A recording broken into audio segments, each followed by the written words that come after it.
Hey, what's going on, guys? It's the Crypto Siege with another day in the life, in the crazy life. This is digital asset space. So, yeah, that just happened. I should say, yeah, what just happened? So, I literally just spent the last 25 minutes going on 30 minutes putting out some awesome content to the XRP family, and it did not record. What in the world? Holy wow, that just happened. It did indeed just happen. And so, yeah, unbelievable. So this is going to be your XRP Ripple Daily News, take two. Take two. It's going to be a challenge to do as well as I did the first time, that I shall try, my friends. I shall try. All right, guys. So listen, I'm going to share some stuff from Twitter. Some really, really interesting stuff came out from Twitter, something from Cointelegraph. Uh, at the end, I'm going to share something what I believe is where we are going as a community. It's a digital asset space community. A trend is definitely playing out, and I believe this is going to be. We're going to see more and more of this in the future. So stay tuned to the end to check that out.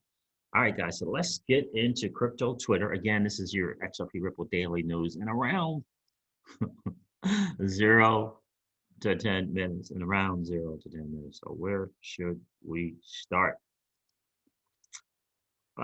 Crypto adoption is coming to the masses. I shared that already the other day. Where I want to start is huge breakout for XRP. Nope, that's not the one. This guy looks like he's a pretty sharp trader. We'll have to see. He's been putting out some interesting tweets from Justin Bennett. The altcoin market has never looked more appealing. This is one for the MACD fans. If this chart doesn't make you all tingly inside, I don't know what will. It's talking about the total altcoin market cap there. So Justin Bennett looks like he's a pretty good TA guy. So let's start with this tweet here from Digital Asset Daily. Listen, guy, this is a guy, again, he has his own channel, I believe, on YouTube as well, under the same name, I believe. And listen, always adding value to the community.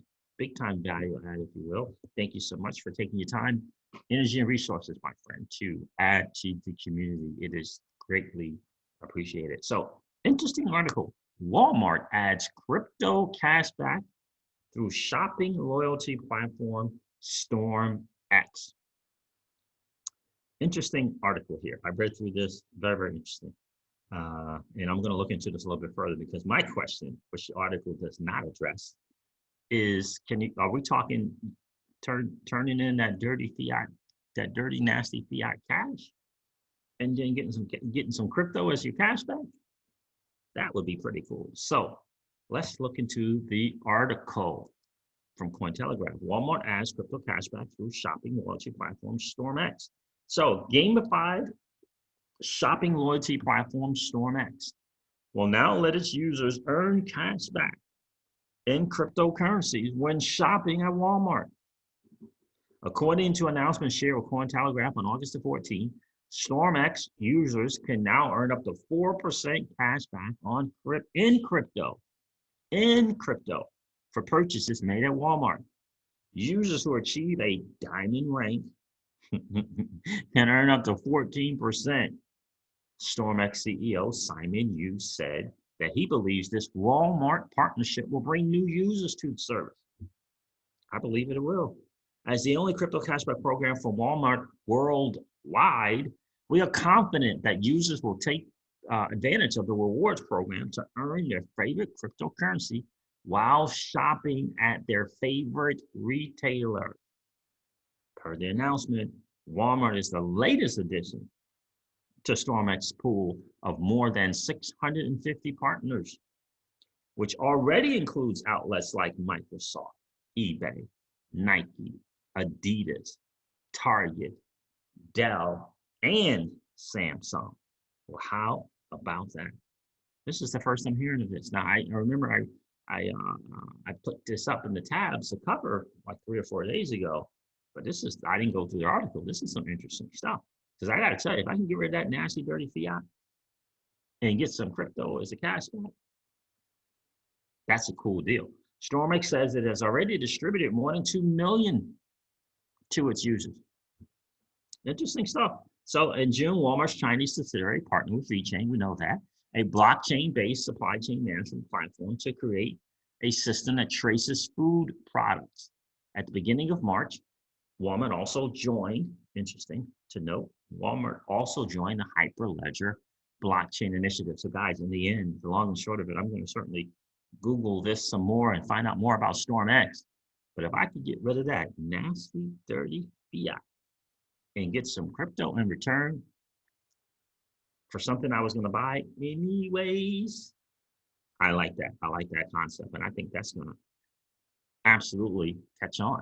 I really, really do. So shout out to people from Stormx, and Walmart is joining a long list. Those are some pretty significant names: Microsoft, eBay, Nike, Adidas, Target, Dell Computers, and Samsung. That's a pretty impressive list right there. All right, so what else we got on Twitter? The page doesn't exist. Man, I can't give you a shout out, my friend. All right, so this is a little bit about China. We know what's going on with China and the war, if you will, for blockchain. I don't know if you're going to say blockchain dominance, but the war in being being the lead in technology and blockchain and DLT, certainly central bank digital currencies continuing the reserve currency status for the U.S. As well is hugely important. So yeah, this is a big one. China will promote Yuan's internationalization, says the central bank, People's Bank of China says. So China will make it easier for foreign investors to use the yuan to invest in Chinese bonds and stocks. Foreign investors, as it pursues the currency's internationalization, the central bank said on Friday, amid rising tensions with the United States. In the future, we will continue to steadily promote the yuan internationalization to serve the real economy based on market principles, the People's Bank of China said in its 2020 yuan internationalization report. That is a tough word. Fears in China of a deepening financial war with the United States have fueled calls to bolster the yuan's global clout as Beijing looks to decrease reliance on the greenback. Yeah, and so, yeah, if there's an administration that's not trying to have that, it would be this current administration. So China will make it easier for foreign investors to use the yuan to invest in Chinese bonds and stocks, and will promote the development of offshore yuan markets, it said. The central bank expects the yuan to play a bigger role in pricing and settling commodities trade, including crude oil and iron ore. Cross-border yuan settlements reached 19.67 trillion yuan, 2.16 trillion pounds. That's interesting that they didn't put the US dollar value in there. Isn't that interesting? And is in 2019 up 24.1% from a year earlier, the central bank said.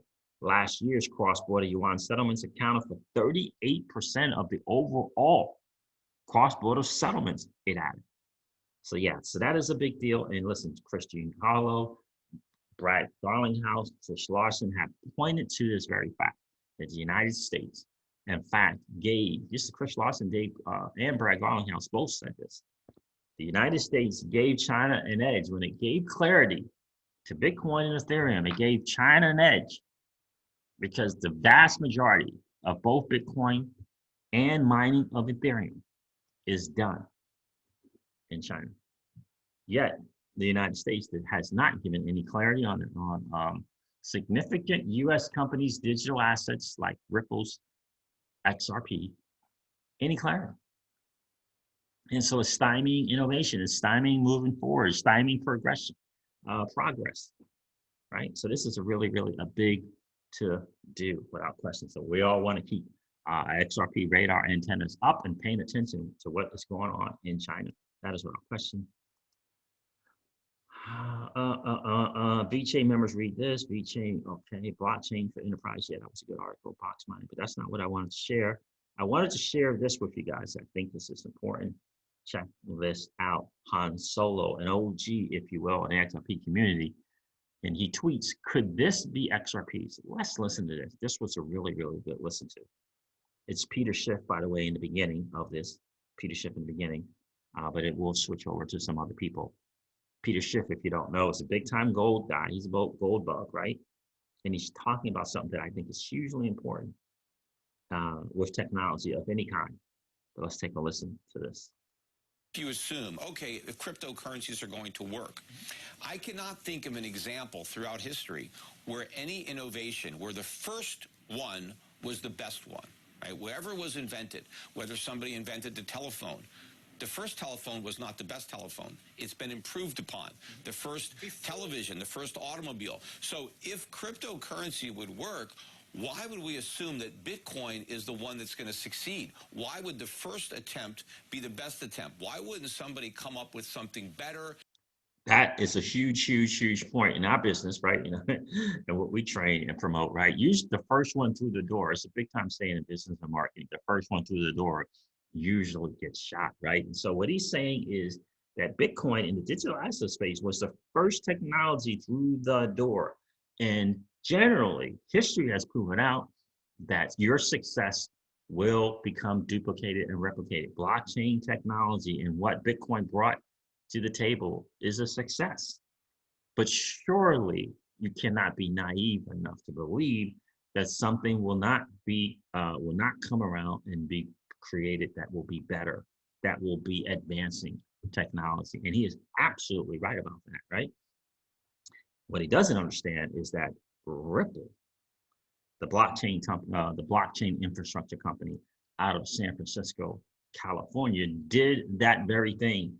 David Schwartz, Arthur Brittle, Stefan Thomas, if you will, sat down and said, what is the inherent flaws in this Bitcoin technology and how can we improve upon it?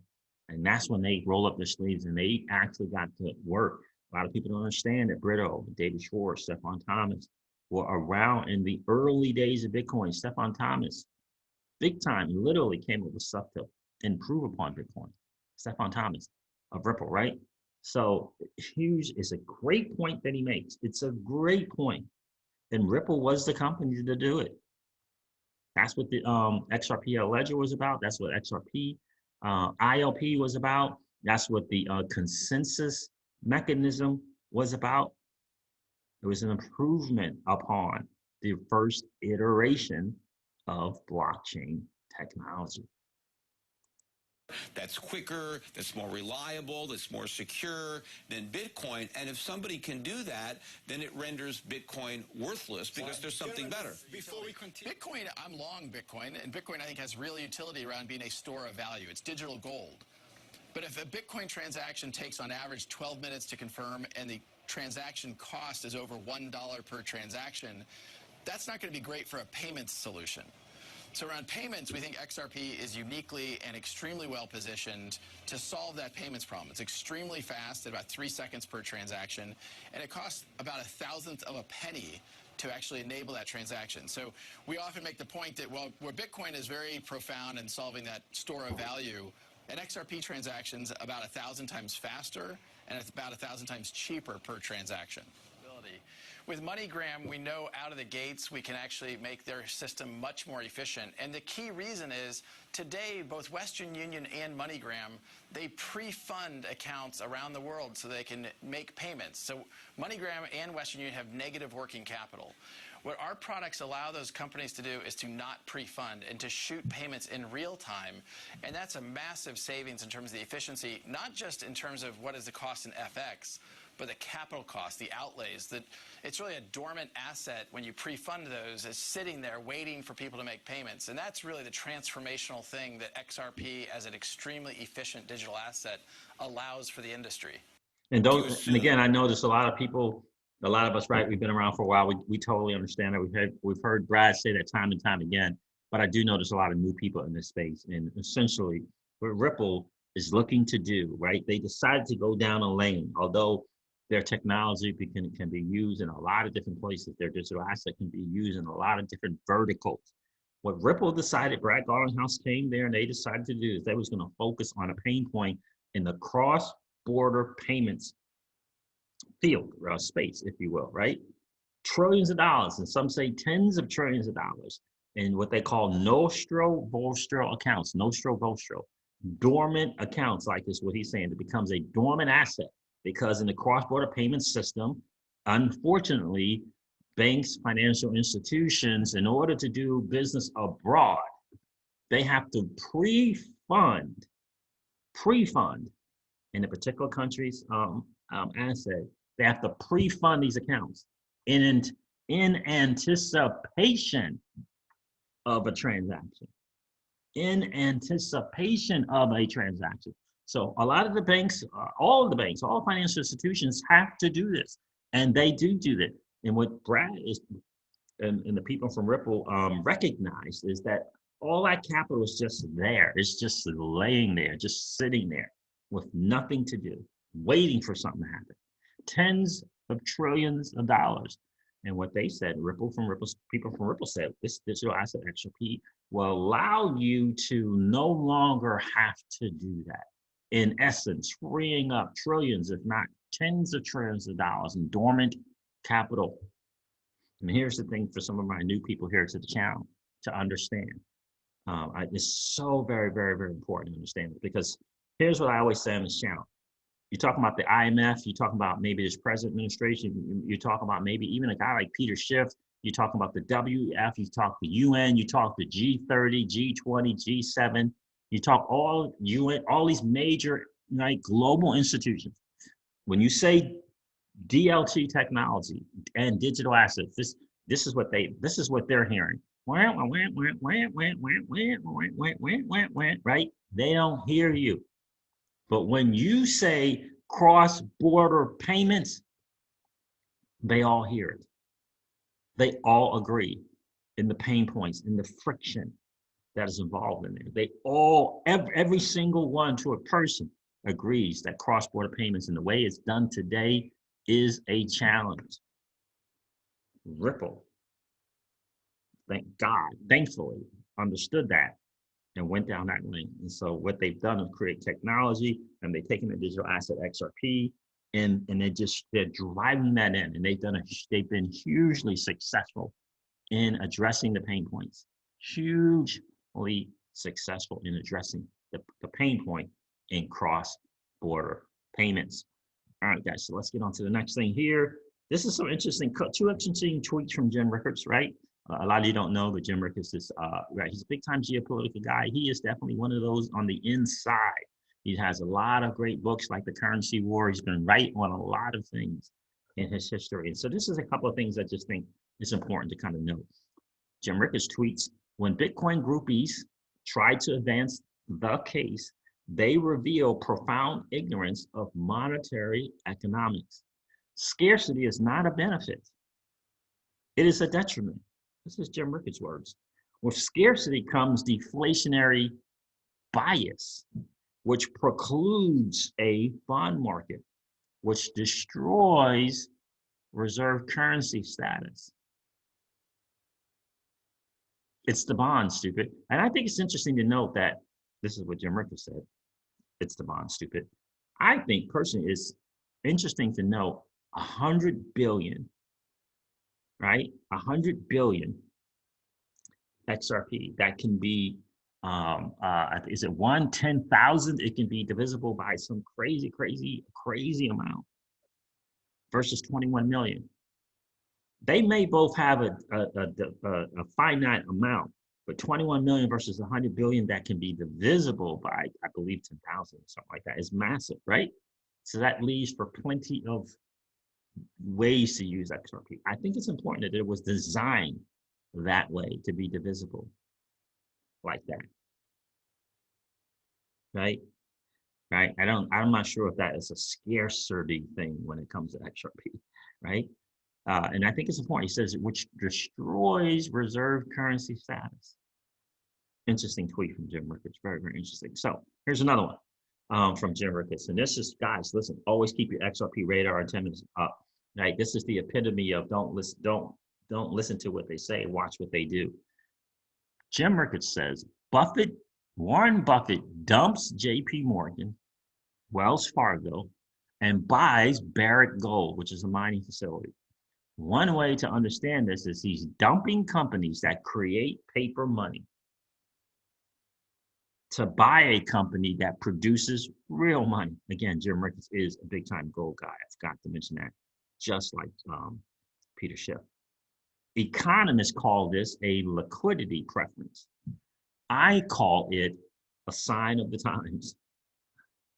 Interesting, interesting tweet from Jim Rickards. So this is the next to the last thing that I'm going to cover, you guys, because I really want to cover this thing at the end. So shout out to XRP Crypto Wealth. Thanks, my friend, for always adding value to the community. We know you take your time, you take your energy, and you take your resources to add value to us, and we definitely appreciate that, brother. So United States Federal Reserve published details about a 2019 payments trial involving distributed ledger technology, specifically the Hyperledger Fabric blockchain. Very important, big news. The group found that the Hyperledger Fabric and similar DLT platforms have potential payment uses. So the Federal Reserve shared details on the FUWire, is the name of their experiment. Don't ask me why. Distributed ledger experiment. The United States Federal Reserve published details about a 2019 payments trial involving distributed ledger technology, specifically the Hyperledger Fabric blockchain software. The results were released alongside news that the Fed, which is the United States Central Bank, is partnering with MIT, Massachusetts Institute of Technology, on a multi-year effort focused on central bank issued digital currencies, or CBDCs. In statements, Fed Governor Lael Brainerd spoke about the Fed's work in this area to date, pointing to work conducted by researchers at the Federal Reserve Bank of Boston. According to yesterday's test release, the so-called FUWire experiment was designed to test whether the technology is suited for payments applications. I think it's very, very important that they're talking payments. As the team noted, and this is quote unquote here, the team built a system using Hyperledger Fabric, a popular DLT platform, because it generally met the team's design requirements of a closed network, number one, mature technology, number two, and enterprise readiness. The experiment highlighted the potential of DLT for certain payment uses, the quick speed with which a system could be implemented, right? Because that's important. If this thing's going to take a decade to put together, to implement, not so good, right? So the potential simplicity of smart contracts and the range of functionality offered by such platforms. It further highlighted the need for more experimentation to better understand the possibilities for wide-scale adoption and use of any DLT platform for payments. Big news. A big reveal. My guess is that they've certainly been doing this for a while, right? Because the things that they let us know, right? They're generally 2 or 3 steps ahead, right?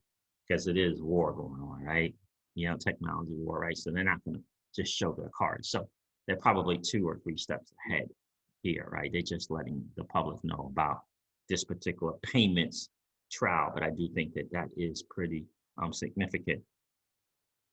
What I think is going to go on in the future here, and I'm about to wrap this video up, I think it's important to understand is this is another big time CEO pointing to the fact that he's moving into digital assets.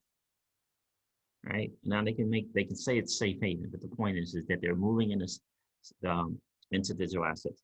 And what I say, if they're letting you know, they've been doing it for a while. If they're letting you know now, if they're letting us know now, they've been doing it for a while, right? That's how it goes, right?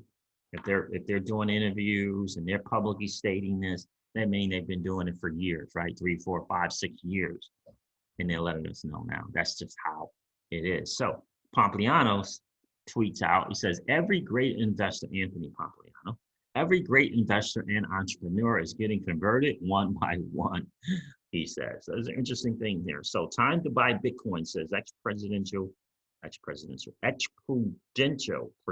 CEO George Ball. George Ball, now CEO of Sanders Morris Harris, says Bitcoin or other cryptos could soon become sought after as a safe haven asset. and he did an interview on Reuters .com. This I think is pretty significant. That's 5 minutes. I won't play that. But time to buy Bitcoin, says the ex-Prudential CEO, George Ball. George Ball, now CEO of Sanders Morris Harris, says Bitcoin or other cryptos could soon become sought after as a safe haven asset. He tells Fred Katayama why he thinks many wealthy investors or traders will consider buying them after Labor Day. I thought that was very interesting. After Labor Day.